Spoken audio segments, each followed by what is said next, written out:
حي على الفلاح.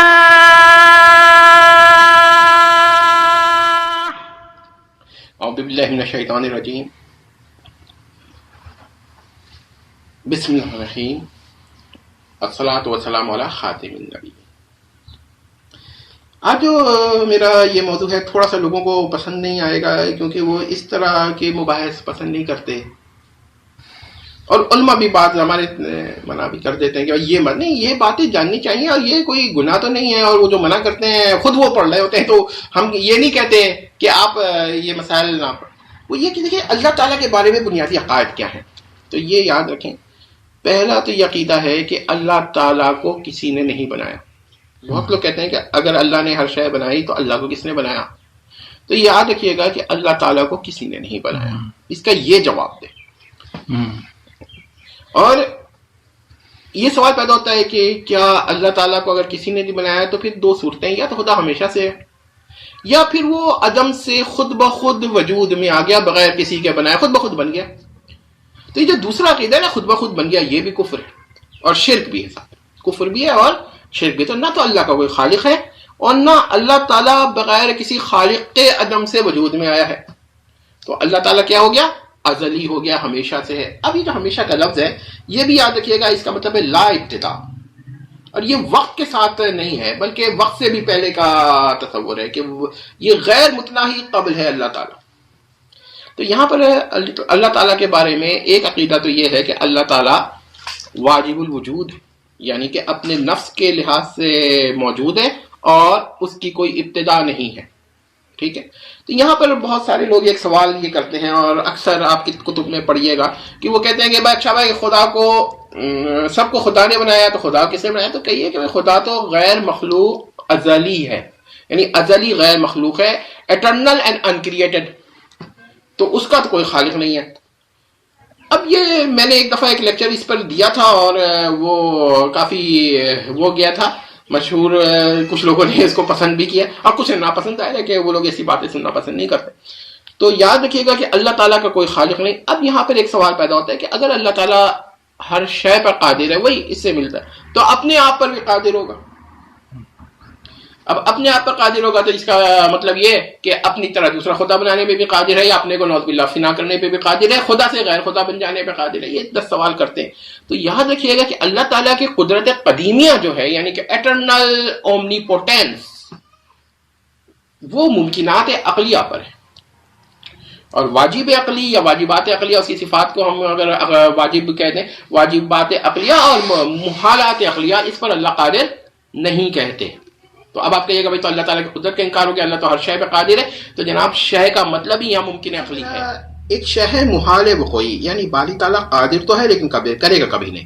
تو یہاں پر ایک بات دیکھیے گا کہ محال وقوعی اور ممکن وقوعی میں ایک فرق ہے. ممکن وقوعی وہ ہوتا ہے جس پر اللہ تعالیٰ کرے، قادر بھی اور کرے بھی، لیکن محال وقوعی ہوتا ہے جس پر قادر تو ہو کبھی نہ کرے. لیکن محال عقلی وہ ہوتا ہے جس پر باری تعالیٰ کو ہم قادر ہی نہ کہیں. تو یہ ذرا پوائنٹ سے نوٹ کر لیں. اور اسی طرح ہمارے وہاں ایک اختلاف پیدا ہوا ہے، وہ ابھی میں تھوڑی دیر میں ذکر کرتا ہوں. وہ ہمارے وہاں یہ مسئلہ پیدا ہوا کہ بھائی رسول اللہ کی جو نظیر ہے یہ محال عقلی ہے یا ممکن عقلی ہے، کہ اللہ تعالیٰ رسول اللہ کی نظیر بنانے پہ قادر ہے کہ نہیں.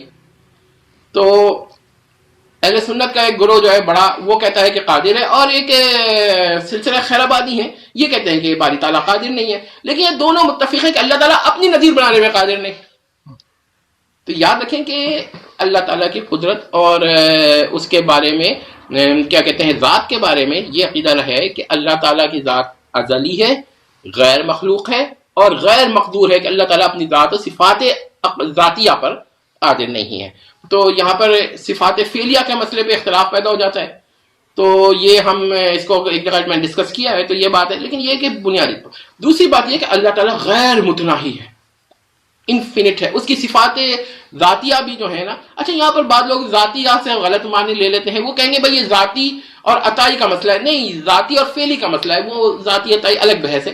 یہاں پر ذاتی اور فعلی کی بات ہے. اللہ کی دو طرح کی صفات ہے. اللہ کی تو کوئی صفات عطائی ہے ہی نہیں، یہ محال عقلی ہے. تو جو اللہ کی صفت ذاتی ہے وہ تو اللہ کی صفت ذاتی ہے، اور دوسری اللہ کی صفات فعلیاں ہیں اور پھر اضافیاں ہیں، لیکن اللہ کی کوئی صفت عطائی نہیں ہے. تو یہاں پہ یہ معنی مراد ہے.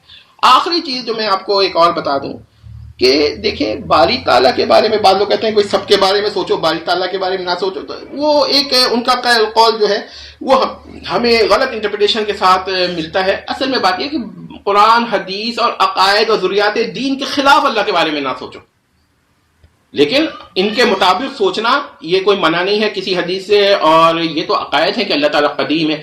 اب دیکھیے کوئی ایک آخری بات میں نے کہی تھی، اس پہ یہ بھی نوٹ کر لیں ایڈیشنل، کہ اگر کوئی کہے کہ بھائی اللہ تعالیٰ کے بارے میں نہیں جانتا کہ وہ قدیم ہے کہ نہیں، اس کا کوئی خالق ہے نہیں، تو اگر وہ ایسا کہتا ہے تو اسے بتایا جائے گا، اور نہیں مانے گا تو کافر ہو جائے گا۔ تو بہت ساری باتیں ایسی ہیں جس کو بتانا ضروری ہے۔ اب کچھ لوگ کہتے ہیں کہ ایک حدیث میں آتا ہے کہ شیطان جو ہے نا وہ کیا کہتے ہیں یہ سوال کرتا ہے کہ سب خدا کو کس نے بنایا، کس نے تخلیق کی خدا کی، تو یہ جب آئے تو آپ اس پر توبہ کریں یا وغیرہ۔ تو دیکھیں اس حدیث کا یہ معنی ظاہری معنی نہیں لیا جائے گا، کیونکہ ضروریات دین میں سے ہے کہ اللہ تعالیٰ غیر مخلوق ہے، اور اللہ غیر مخلوق ہے، اس کی صفات بھی غیر مخلوق ہیں۔ میں نے صفات ذاتیہ کہا ہے، وہ دیکھیے کہ معتزلہ کہتے تھے قرآن مخلوق ہے، تو امام احمد بن حنبل جو تھے کھڑے ہو گئے کہ نہیں، قرآن غیر مخلوق ہے۔ تو جس کی ایک صفت غیر مخلوق ہے، صفت غیر مخلوق ہے، تو وہ آپ مجھے بتائیے کہ وہ ذات غیر مخلوق نہیں ہوگی؟ تو یہ وہ باتیں ہیں جس کو کہنا کہ بھئی یہ سوچو ہی نہیں، یہ اصل میں ہمارے علماء کو بیان کرنی چاہیے۔ وہ پڑھتے ہیں، خود پڑھتے ہیں، میں کتابوں کے نام گنا سکتا ہوں، یہ اس سے زیادہ اہم مباحث ہے، لیکن وہ صرف اس وجہ سے کہ ان کو محنت نہ پڑے، تو یہ بات ہے، ان کو بیان کرنی چاہیے بات۔ بہرحال جی، اور کوئی بات ہو اس بارے میں تو میں کچھ بتا دوں۔ سر یہاں یہ ایک سوال اور پیدا ہوتا ہے، لوگ کرتے ہیں، بعض حضرات یہ سوال کرتے ہیں کہ باری تعالیٰ کی قوت تکلم معطل ہو گئی ہے، کہ اس نے انسانوں سے کلام کرنا بند کر دیا ہے۔ ہاں، یہ سوال کرتے ہیں لوگ۔ اصل میں بات یہ ہے کہ ہم اپنے عقیدے کے حساب سے جواب دیں گے، کیونکہ سوال اپنے عقیدے سے کسی نے کیا ہوا ہے۔ بات یہ ہے کہ ہمارے وہاں کلام کی دو قسم ہیں باری تعالیٰ کی، ایک کلام نفسی اور ایک کلام لفظی۔ یعنی جو باری تعالیٰ کے ذات کے ساتھ کلام ہے وہ تو غیر مخلوق ہے، اور وہ اللہ کی قدرت سے باہر ہے، تو وہ اللہ تعالیٰ تو اس کے حساب سے تو کیا کہتے ہیں، آپ نہیں کہہ سکتے کہ وہ لوگوں سے کلام کرتا ہے، وہ تو اللہ کی ذات کی صفت ہے۔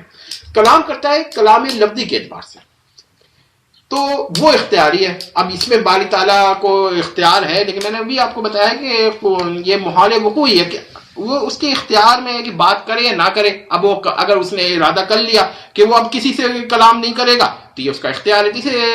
اس سے اختیار سے تو یہ لازم نہیں آیا کہ کلام کی قوت معطل ہو گئی، تو وہ ایک غلط استدلال۔ جہاں تک کلام نفسی کا تعلق ہے تو اس میں جمہور اہل سنت تو اس کا قائل ہے، لیکن جو غیر جمہور اہل سنت ہیں جیسے حنابلہ اور سلفیہ حضرات وہ نہیں قائل۔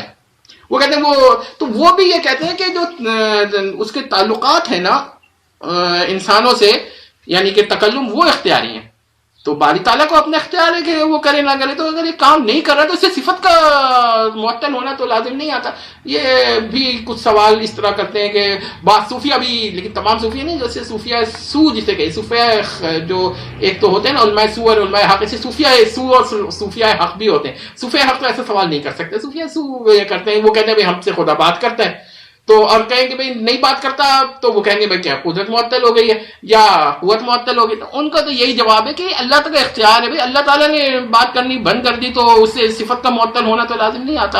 اگر اللہ تعالیٰ کوئی فعل نہ کرے تو اس کا مطلب یہ کہ اس کا مطلب یہ ازل میں بھی اللہ قادر نہیں تھا اور قوت نہیں تھی۔ اگر وہ فعل ازل میں تو صفات ہے، فعل نہیں ہے، افعال نہیں ہے، تو پھر یہ تو غلط استدلال ہے۔ تو یہ بس ذہن میں رکھیں کہ استدلال جو لوگ کرتے ہیں وہ علم اس کا مسائل کا یا تو جان کر وہ آپ کو شبہ پیدا کرتے ہیں یا پھر لا علمی میں، یہی دو صورتیں ہوتی ہیں۔ تو یہ اس کا یہی جواب ہے جو میں نے دیا۔